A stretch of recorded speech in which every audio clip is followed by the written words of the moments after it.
Saludos a todos, bienvenidos, gracias por apoyar esta comunidad. Ahora retomamos un hecho bastante lamentable, pero que tuvo mucha incidencia en la historia de El Salvador. Hace varias décadas el Puente de Oro fue una de las obras maravillosas del país por el nivel de ingeniería que se había aplicado en su construcción. Esta se inició durante la presidencia del general Salvador Castaneda Castro y continuó bajo el mandato del coronel Óscar Osorio. La estructura fue inaugurada para 1952, consolidándose como una de las más avanzadas de su época, no solo en El Salvador, sino también en Centroamérica. Este puente colgante, con una longitud aproximada de 700 metros, conectaba el departamento de San Vicente y Usulután, facilitando el tránsito por encima del río Lempa y desempeñando un papel crucial en la comunicación y el comercio de la zona oriental y el resto del país. Y claro, esto era un símbolo de progreso, de desarrollo para esa época. Un dato curioso es que la construcción del Puente de Oro fue llevada a cabo por una empresa alemana, la misma responsable del icónico puente Golden Gate en San Francisco, Estados Unidos. Bueno, el puente San Francisco sigue en pie. Este puente era uno de los más largos de Latinoamérica en su época. Su diseño representaba una estructura elástica, sostenida por columnas firmemente asentadas en la orilla y el lecho del río Lempa, con la superficie que era soportada por fuertes cables de acero. Esta flexibilidad le confería resistencia a sismos y a vientos huracanados. Es decir, su diseño era muy innovador y bastante resistente a cualquier cosa de desastres naturales. Comenzó a construirse en 1945 y se extendió al 48, inaugurando en el 52.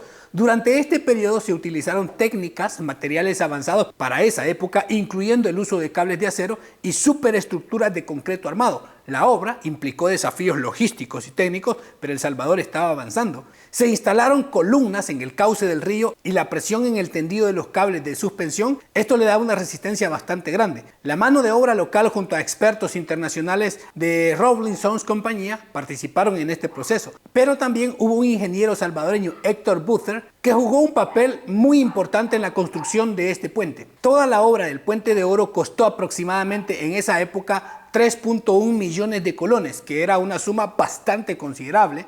Se utilizó acero de mucha resistencia para los cables y también el concreto de la estructura principal. Materiales que eran muy vanguardistas, no se tuvo reservas para la ingeniería civil y esto para Centroamérica era un hito de infraestructura. Estos detalles reflejaron la complejidad y la innovación que caracterizaron la planificación, diseño y construcción de este puente, que se convirtió en una obra muy emblemática. Pero lastimosamente, cuando llegó el conflicto civil y estaba ya en un punto muy fuerte, esta estructura sufrió las consecuencias de esta guerra. El Puente de Oro fue dinamitado el 15 de octubre de 1981 por la guerrilla del Frente Farabundo Martí, FMLN. Este acto de sabotaje fue histórico y se requirió mucha experticia en el tema de dinamitas. Se ha dicho que la guerrilla tuvo incluso apoyo internacional, logístico y materiales para llevar a cabo este sabotaje. Buscaban dar un duro golpe al Estado, apuntaban a la destrucción de infraestructura clave, como estos puentes. Era una táctica utilizada por estas fuerzas para interrumpir el control del gobierno, de las fuerzas militares sobre el territorio, así como para afectar también la economía y la movilidad, aunque esto último siempre era las consecuencias para la gente civil y la gente más pobre. Y bueno, lo lograron con este tipo de acciones, principalmente con el Puente de Oro. Aunque los detalles específicos de la planificación del ataque no son ampliamente documentados, pero solamente ha habido comentarios por ahí de fuentes públicas en conferencias. Es sabido que la guerrilla del FMLN utilizaba tácticas que incluían la colocación de explosivos en infraestructuras estratégicas.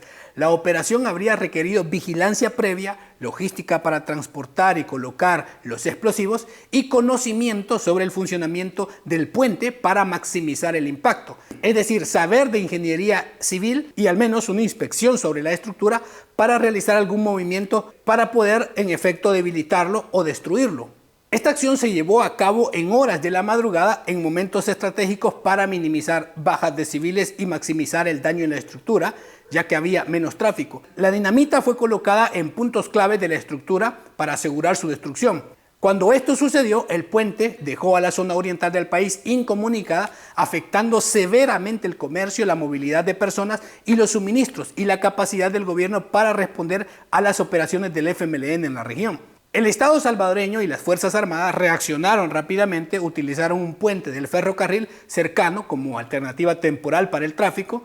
Además, se incrementaron los fuertes operativos en la zona para intentar prevenir más ataques de esta naturaleza. Este ataque fue uno de muchos que buscaba desestabilizar al gobierno y demostrar la capacidad operativa del FMLN, enviando un mensaje claro tanto al país como a la comunidad internacional sobre la intensidad del conflicto hasta donde había escalado. El puente, una maravilla de la ingeniería de la época, quedó totalmente arruinado sin poderse reparar y las pérdidas materiales fueron sensiblemente económicamente hablando. Así, el FMLN asestó un duro golpe para intensificar el conflicto, avivarlo. Después de esto, todo el oriente del país sufrió económicamente. El comercio, la agricultura, actividades claves en esta zona se vieron afectadas por la dificultad de transportar productos al mercado o recibir insumos y maquinaria. Esta situación contribuyó a la exacerbación de la pobreza en la región durante el conflicto. Aunque el conflicto civil continuó hasta 1992, el gobierno hizo esfuerzos por restaurar esta conectividad. Sin embargo, la construcción de un puente de tal magnitud no fue una prioridad inmediata en medio del conflicto y también pues no había los suficientes fondos. Solo después de la firma del 1992, con la ayuda de la comunidad internacional, se comenzó a planificar la reconstrucción de infraestructuras que ya habían sido destruidas previamente. La falta de un puente, casi 2 décadas, afectó la cohesión social, el desarrollo comunitario, económico. Las comunidades quedaron más aisladas y los servicios públicos, incluyendo la salud y la educación, tuvieron mayor dificultad para llegar a estas áreas. Fue solo hasta 1998 que se pudo retomar la mejora de la conectividad para el oriente del país gracias a una donación del gobierno de Japón que inició la construcción del puente y culminó en el año 2000. El presidente que inició esto era Armando Calderón Sol. Agradeció la ayuda al gobierno de Japón, que representaba en colones 188 millones para la construcción del puente Cuscatlán y por un total de donación de 18 millones para 2 puentes, porque serían 2, ya no sería uno por cualquier cosa, ¿no? Estos serían en distintos puntos que conectarían el oriente del país con el resto del territorio. El puente Cuscatlán y el de San Marcos Lempa, que también se le conoce como Puente de Oro porque este fue su sustituto. En total, pues Japón terminó donando 31 millones de dólares para 1998 como cooperación para la construcción de estos puentes, 2 plantas asfálticas para la zona oriental y occidental y la maquinaria pesada para la construcción y rehabilitar varios caminos. Una empresa italiana construyó el puente en 2 años de una forma simultánea en San Marcos Lempa también. Las obras avanzaron un poco lentas debido a la serie de tropiezos. Los primeros obstáculos se dieron cuando los constructores encontraron restos antiguos del Puente de Oro dinamitado por la guerrilla del FMLN. El desentierro y retiro de viejas estructuras fue un proceso bastante difícil, pero además el huracán Mitch afectó bastante, generó un retraso porque las fuertes corrientes sobre el río Lempa dañaron algunas áreas del nuevo puente que ya estaban avanzadas en la edificación. Pero llegando al año 2000 tuvo lugar la inauguración durante el gobierno del presidente Francisco Flores, que daba continuidad a su antecesor, y fue bueno que no terminara el dinero de lo que fue los famosos saquitos de Paco Flores.